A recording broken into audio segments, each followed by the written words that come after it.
Starting. All attendees are in listen-only mode. Okay, good afternoon everyone and welcome to this webinar on Consulting and Coaching for Change program. I'm Marc Thompson. I'm the Academic Director from the Side Business School, part of the partnership. This is a program that we have run jointly with HEC in Paris for over 10 years now. In fact, this next cohort will be cohort 15, so we did have a year with two, so this is our 14th year. And it's a program that's growing from strength to strength. It's quite a unique offer in the marketplace as it takes a multi-theoretical lens on organizational change. And part of what I want to talk to you today about is why would this approach actually be beneficial to you as a change agent. Many of you, in my experience of the types of participants we have in the program, work in a range of roles. Sometimes you're a functional leader tasked with implementing change in your own particular area in the wider kind of context of the business. Sometimes you're a consultant in a boutique consultancy firm working with organizations in a range of different ways. Sometimes you're a coach working with leaders in organizations, supporting them through change. So people are touching change in quite a range of different ways and experiencing it from individual, organizational, team level, and sometimes kind of partnering across organizations as well. So this interorganizational thing becomes quite important. But I want to begin by looking at why organizational change benefits from a multi-theoretical lens. And why theory is important. Well, we use tools, different types of tools to kind of work on the world in lots of different ways. So if you think of your own role, I mean, if you're in a particular area, you may have your tried and tested model, your particular approach, your particular intervention methodology. Theories are also tools that can really help us work on the world in new ways. I mean, they help us challenge our own assumptions and challenge other people's assumptions about change. They enable us to begin to reframe problems in different ways. So if we can draw upon a range of different theories, perhaps we can kind of walk around a problem and begin to see it from a range of different dimensions. So how the problem or the change challenge presents itself may not, if we use one lens, be as helpful as using another one. So to use that kind of well-rehearsed story about if you see every problem as a nail and you use a hammer, every hammer, every nail. So you'll be constrained in the types of approaches you can use. So one of the things that we try and do in this program is introduce a range of different theories. And we use those theories as a way of having a conversation with you about how you frame change and how you see change. And in the spirit of kind of education, we want you to really start to address your assumptions about change. So how do I see the world? Do I see it as in a kind of mechanistic way? Do I see it in a more dynamic way? Do I see it as a product of relationships, or do I see it in kind of more to do with material entities talking to each other? So we all come to organizational life, again, with these different frameworks. And one of the powers of the program is that we have a whole diversity of people from different backgrounds, nationalities, organizational contexts, who are all bringing these different perspectives to bear. Now, we're not making a judgment here about one is better than the other, or that there is a right way to do change. What we want to do is to enrich people's perspectives about the terrain and what might be possible, and how maybe relaxing some assumptions about change in one way might actually open up spaces to act and intervene in a new way. So the diversity in the program as well helps enrich conversations and the quality of the conversation in the classroom. And that's part of the kind of, I think, unique things about the program is this, how do we kind of tee up, curate and facilitate a conversation that is much better quality than many of the conversations that you're currently having. And that's really what kind of education is all about, and particularly for experienced professionals like yourselves. So if we think about a typical class in the CCC program, average 20 years experience, there might be 25 to 30 people there. You're talking 600 or 700 years of experience in the classroom. Quite a lot to build upon. And through our kind of pedagogy, we like to draw upon and bring out that experience. So, kind of part of the core objective of this program is really to develop what we're calling a more reflexive change agent. So these are change agents that are aware of their assumptions, are aware of how they act in the world, and are aware of the consequences of doing that. So the ability for us, in a way, to hold a mirror up to you is quite important, but also ongoing as you move through the program and beyond it, the ability to maintain that kind of level of critical thinking and that level of reflexivity is quite critical.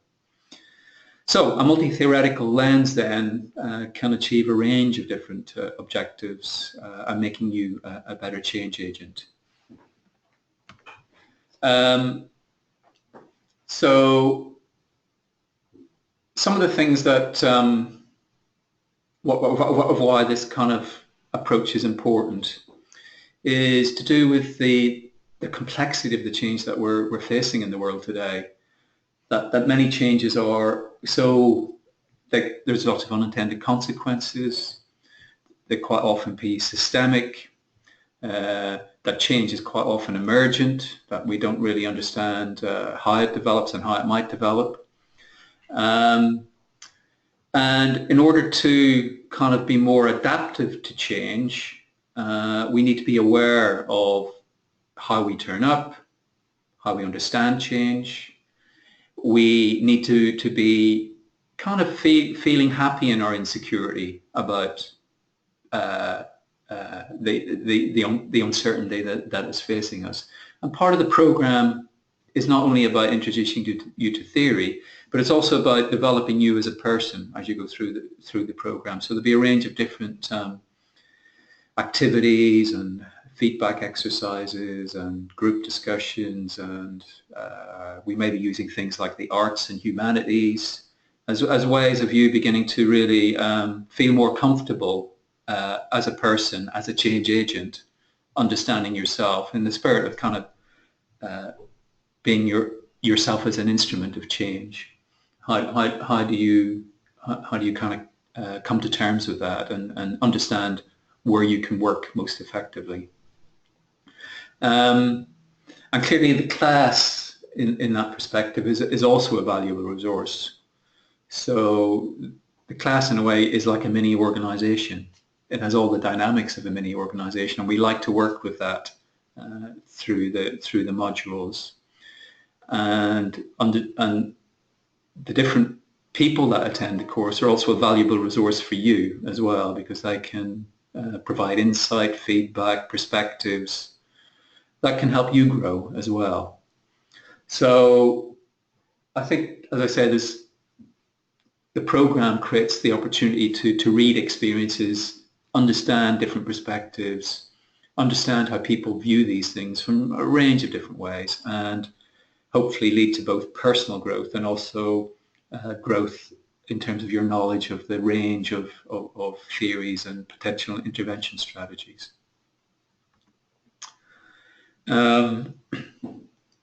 So, I mean, this slide, I think, kind of more or less reiterates what I've been saying in terms of how we design CCC.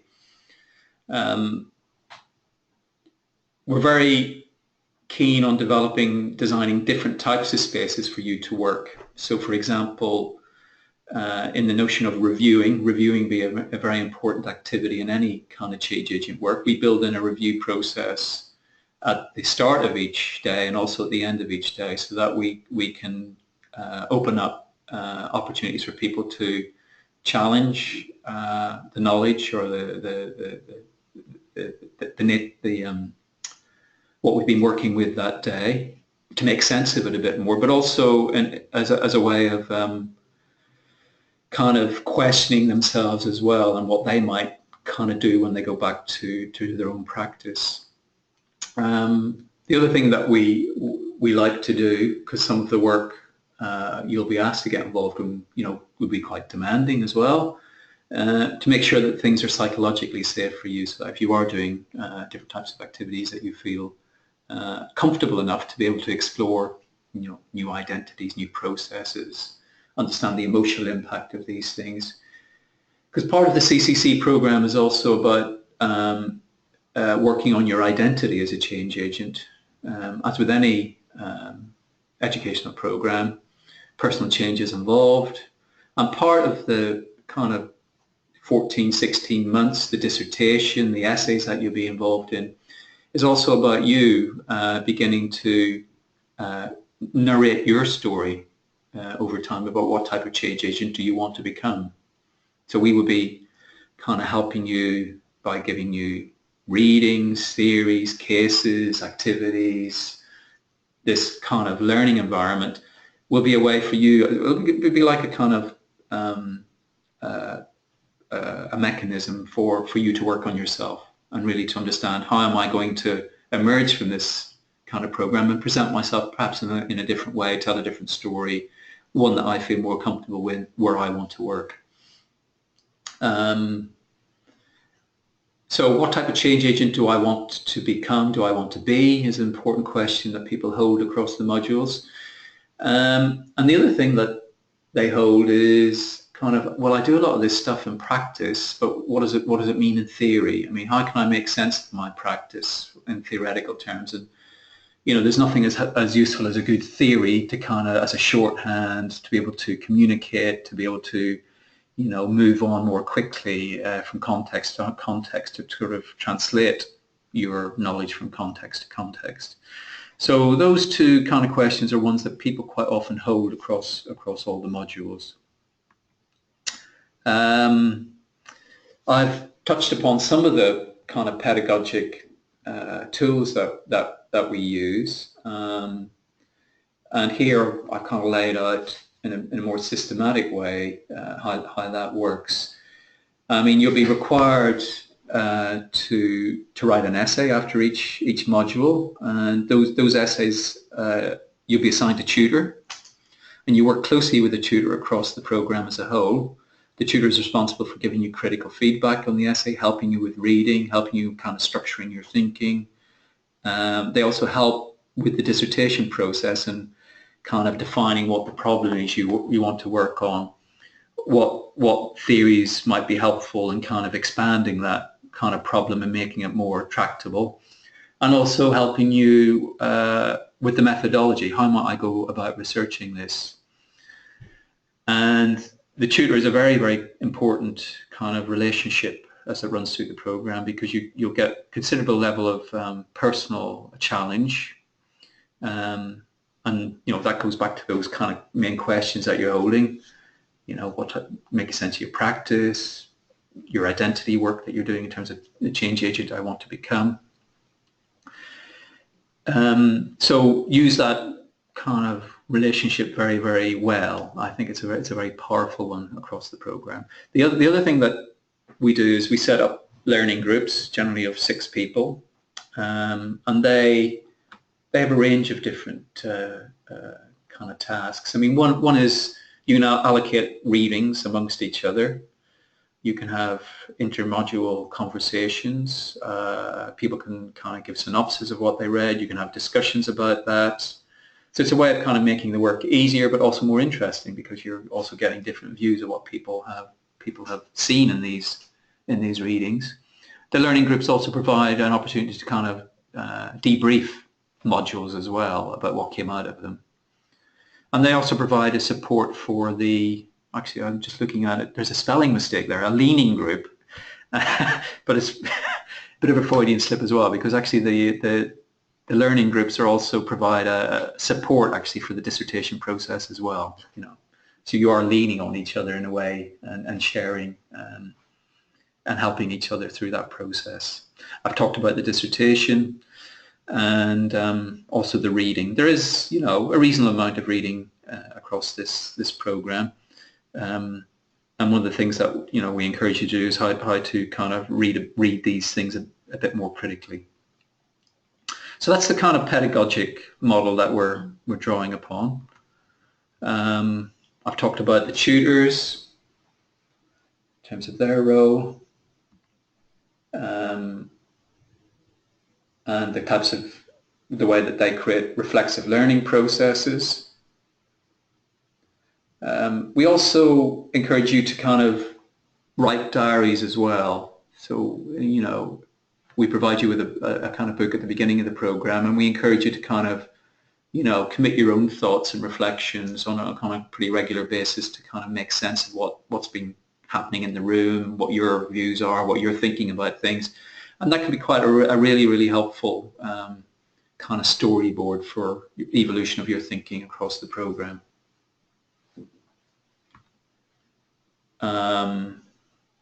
Some of the challenges of the kind of program are, you know, there's anxiety about learning. So many people may be coming in this after many years of not being in a kind of educational context. Don't worry, lots of people have been there before, and it's actually quite good fun, so don't get too anxious about that. Some of the more difficult things to kind of deal with are how do you balance it with demands of your professional life. You know, it's probably over the course of, you know, 16 months or so, it's probably going to be about 60 to 80 days of your time, depending on how you work this. But quite often people spend about a day a week, I'd say, on average, working in different ways on this program. Clearly it comes in lumps of activity. So things around the dissertation fieldwork and writing up, you know, are a bit more kind of concentrated. The modules themselves, and so on and so forth. But my experience is that I've been absolutely amazed, actually, at what people can do in terms of balancing their professional lives with these types of programs, and the quality of the work that we get at the end of it is quite astounding. So lots of people are doing really, really good stuff. The other thing we kind of encourage you to do is, you know, take more risks, ask questions, put yourself out there, bring your experience to bear. The more you participate, the more you get back in all areas of the program. And don't, you know, and the participation thing is very, very important, bringing yourself into these learning processes and not feeling that you're a kind of client. You are co-creating the knowledge with people in the room and co-creating it with faculty, and it's that kind of interaction that we want to encourage. Something on the participants. I'd say we have anything between sort of 24 and 30 generally 20 years of experience, up to 14, 15 nationalities. It's quite a high proportion of women now in the program. It's generally over half, which is amazing. If you look at most executive education courses, they're probably around about 25 to 30% if you're lucky, and that really adds a lot to the dynamics in the course. I mean, it's quite noticeable in terms of the quality of the discussion, and also, you know, there's some breakdown there in the terms of the types of nationalities. Again, you know, around about 50% European. I don't know if we're going to be including the UK as European in the future. We'll have to think about that. Just that's an ongoing discussion. And in terms of coaches, probably around about a quarter to a third. So what do participants kind of want out of this program from our experience? Well, again, making sense of experiences, bringing theory to that. They want to expand their repertoire of interventions and perspectives and theories. They want to challenge their assumptions. They want to make sense of their experiences, and they want to perhaps change jobs, change career. You know, there's a lot of personal change going on through the program as well. So, the types of questions that you're probably going to be holding as you go through the program are these things about what type of change agent do I want to become, what do I need to get there, and who can help. But I'll leave it there, and I'm quite happy to take questions.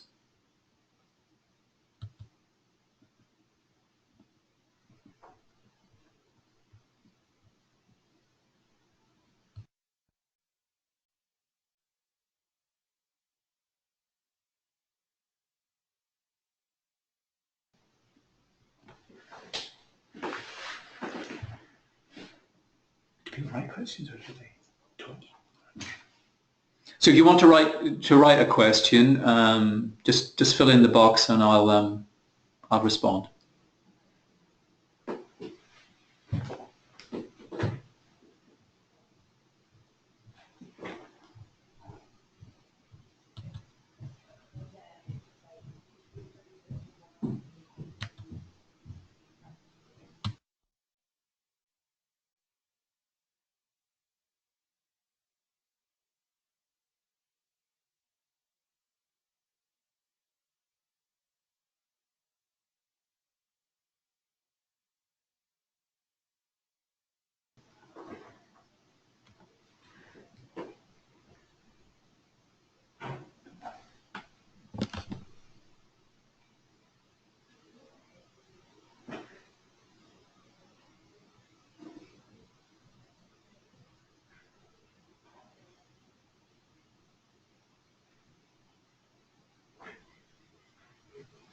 Okay, well, quite a few coming through.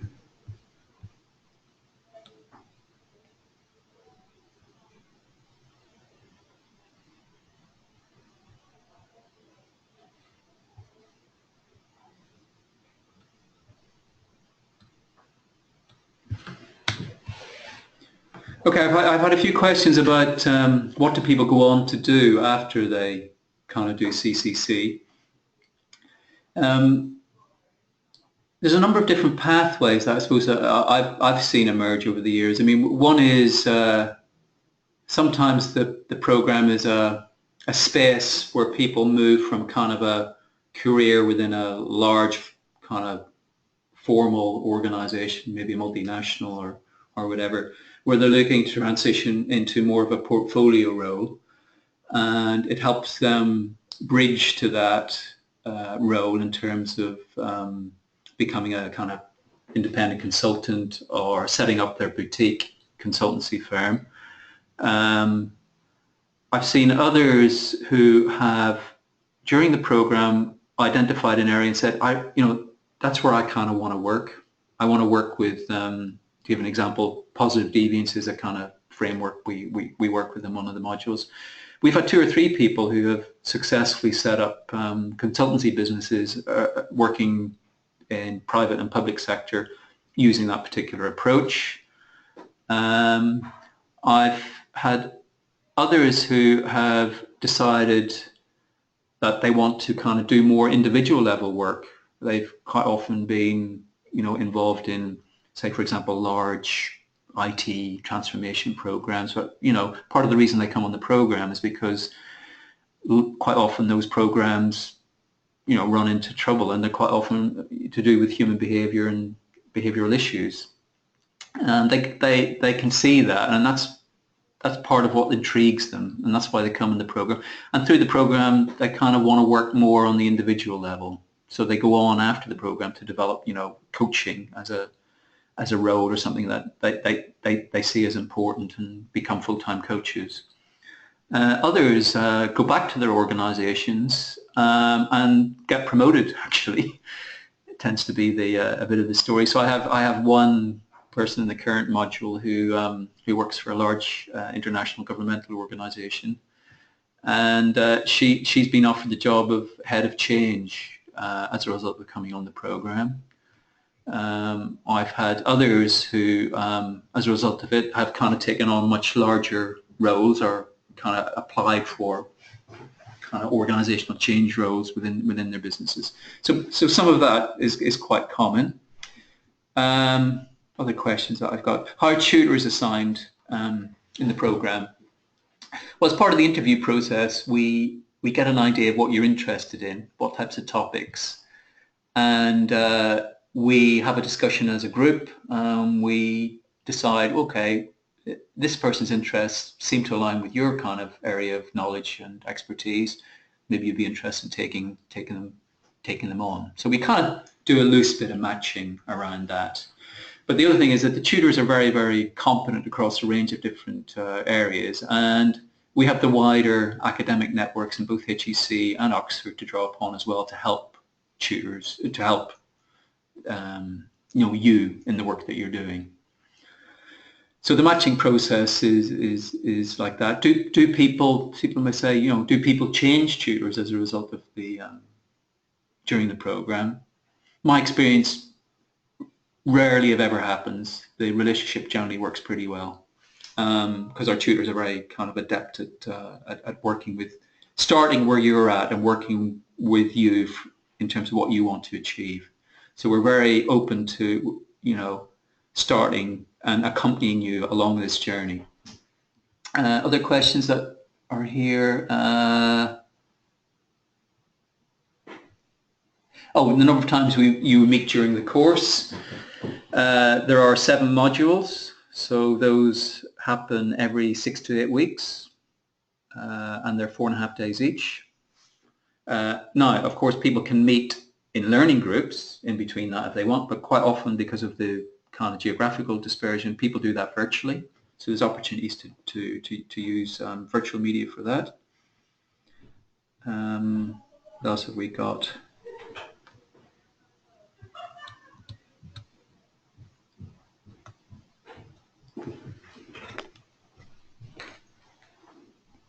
Some example of a professional thesis that's being written. Okay, so I'll talk about a couple of the ones that I'm supervising this year. So I've got someone who's doing some ethnographic work, working with 3 very senior leaders in fire, police, and also a funeral business in Australia, who's following these people around to understand what type of work they do as change leaders. So he's using a mix of participant observation, critical incident interviewing, and also ethnographic work. He's getting them to write diaries as well, for example, over the course of a week to understand what in the micro level work that they're doing each day. Which is a really interesting piece of work. I've got someone else who's interested in the whole concept of calling and callings and change. So as organizations go through transformation and change, what does this mean, particularly in sort of mission-driven organizations, NGOs, for example, the extent to which callings can be disrupted. So we're interested in this kind of whole idea of a kind of calling kind of being kind of broken in some way, and how can it be repaired and how can it be remade. We've had other people looking at issues of identity. I've had other people looking at safety on oil rigs in the context of an organizational change program, and what methodologies can be introduced to kind of manage safety in the context of change. So there's some examples. Does the curriculum address the cultural aspects, especially from the perspective of emerging nations compared to more developed economies? Well, the fact that we do have quite a few people from emerging economies in the room is one way that we draw upon that. They bring their perspective to bear on these issues. But I guess, I mean, there's a very important point in here, because a lot of the kind of theoretical knowledge is generated in developed economies, in, it's Anglo-Saxon predominantly. And that is something that we, make explicit through the program. So we're recognizing that. So it's about how we kind of work with that in the class and kind of bring those other perspectives in. But we do look at organizational culture and how that kind of works. And we have some cases where they are in different environments and different contexts. So we deal with it in that way.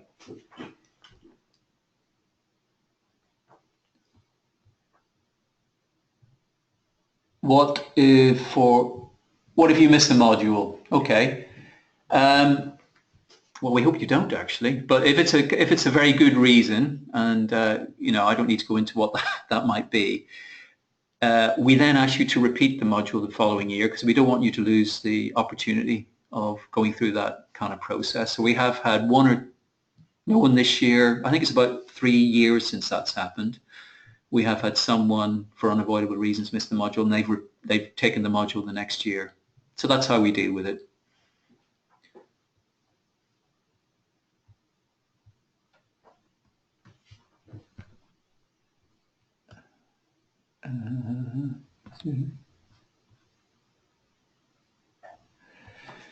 So does the education lead to opportunities for further studies around behavioral economics? Okay. Well, this is really up to you. If that's an area that you're interested in, and we do deal with what they're calling nudge theory and behavioral economics, if that's what you want to work with in your dissertation, great. And if you want to take that further, I mean, we will see how we can support you. What is a typical day for a module? Okay, is there a typical day? Okay, a typical day might look a bit like, okay, we're doing something on, the psychological perspective, say, for example, and we might ask you to write a short, bring in some data of a challenging conversation that you've had that hasn't quite worked out that well. And we might work on that conversation at a later stage in the day, but first of all, we would introduce the concept and the theory, give examples of that. We might actually illustrate how the intervention method works by role play, and then we might get you to kind of use your particular case and work on that case and think about how you might approach it differently. So there's an example of kind of you bringing your own stuff in, you're working through a process and you're getting some value in addressing your issue, and you're also through that understanding more about the theory and the intervention. In other examples, we might use a case,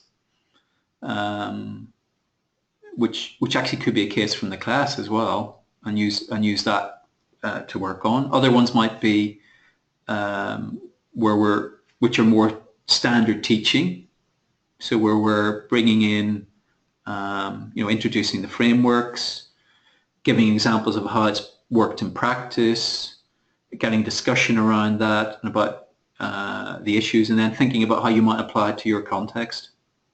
So those are some examples.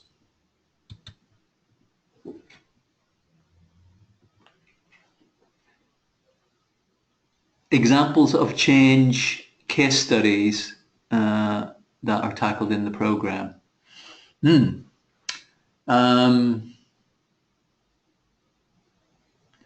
Well, we've done cases around mergers. We have done cases on inter-organizational cooperation. We have done cases on innovation and change. We have cases to do with kind of interpersonal communication, to personal challenges around change. So that's more of an individual case. So we do bring in cases at individual, team and organisational level. So we're kind of open to all those kind of different levels. I hope that's kind of given a flavour for what we do. That's great. Thank you very much, Mark. My name is Gemma Dyson. I'm a member of the team here on the Consulting and Coaching for Change programme. That's all of the questions that we've received. If you would like to ask any questions offline and more of a personal response, I will be sending out a follow-up message which will come from a lady called Elizabeth Villette, who's a colleague of mine at HEC Paris, after this webinar, in terms of including a recording of the webinar, so you can go back and review the information and the slides as part of the presentation that Mark's done today.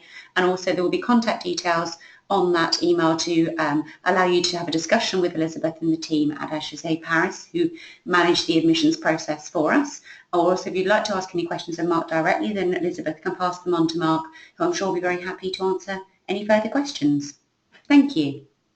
Good. Thanks a lot. Thanks for your time. Thank you very much. Have a good rest of the day. Goodbye.